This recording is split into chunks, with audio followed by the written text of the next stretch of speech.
Hello बच्चों, NEET 2025 का question है। देखो वो कह रहा है कि हमको सामने कुछ प्रोसेस दी हुई है या कुछ कैटलिस्ट के नाम दिए हुए हैं और यहाँ पे उनके फॉर्मूला लिखे हुए हैं, तो आपको उनको मैच करा के बताना है कि कौन से फॉर्मूला का क्या नाम है या कौन से प्रोसेस में वो यूज होता है। तो देखो पहला ही दिया है हेबर्स प्रोसेस। बेटा हेबर्स प्रोसेस आप यूज करते हैं किसमें? N2 प्लस H2 से मिलाकर हम बनाते हैं क्या? NH3 अमोनिया के बनाने की जो प्रोसेस होती है उसका नाम है हेबर्स प्रोसेस, और उसमें कैटलिस्ट यूज होता है Fe, यानी ये फर्स्ट जो मैच कर रहा है वो फर्स्ट के साथ ही मैच कर रहा है, राइट। ऐसे ही अगर आप कहेंगे वॉकर्स ऑक्सीडेशन, तो ये बेटा अल्कीन के ऑक्सीडेशन में काम आता है।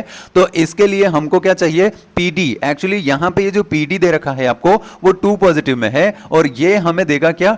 पीडी 2 पॉजिटिव से पीडी 0। अगर ये ऐसा होता है तो खुद रिड्यूस होगा। तो यहां पॉइंट सिर्फ इतना सा है कि वॉकर्स ऑक्सीडेशन जब होता है तो उसके लिए PDCl2 कैटलिस्ट यूज किया जाता है। और आपको अगर कभी ऐसा पूछ ले कि इसके साथ एक और को कैटलिस्ट होता है, को कैटलिस्ट मतलब साथ में ऐसे ही कुछ ऐसा समझ सकते हैं कि साथ में वो एक कैटलिस्ट जो होगा वो मेन होगा, लेकिन उसके साथ एक और यूज कर सकते हैं, तो वो होता है CuCl2। तो हो सकता है कि आपको ये भी पूछ लिया जाए, तो ये आपको बताना रहता है। अच्छा, फिर ऐसे आप अगर बात करते हैं विल्किंसन कैटलिस्ट की, तो ये बेटा होता है कौन सा? रुथेनियम मेटल एटम यहां पे हम लेते हैं और उसमें लिगेंड लेते हैं PPS3। अब ये PPS3 जो है ना, ये कुछ ऐसा होता है, ये फास्फोरस है, इस पर 3 फिनाइल रिंग जुड़ी होती है, 3 बेंजीन रिंग जुड़ी होती है, और इसको हम एज ए लिगेंड यूज करते हैं यहां। और RH जो लिखा है ना, ये RH बेटा क्या होता है? रोहडियम है, सॉरी रुथेनियम नहीं है, रोहडियम है। और ये एक तरह का सेंट्रल मेटल एटम रहेगा, और इसको हम यूज करते हैं कहां?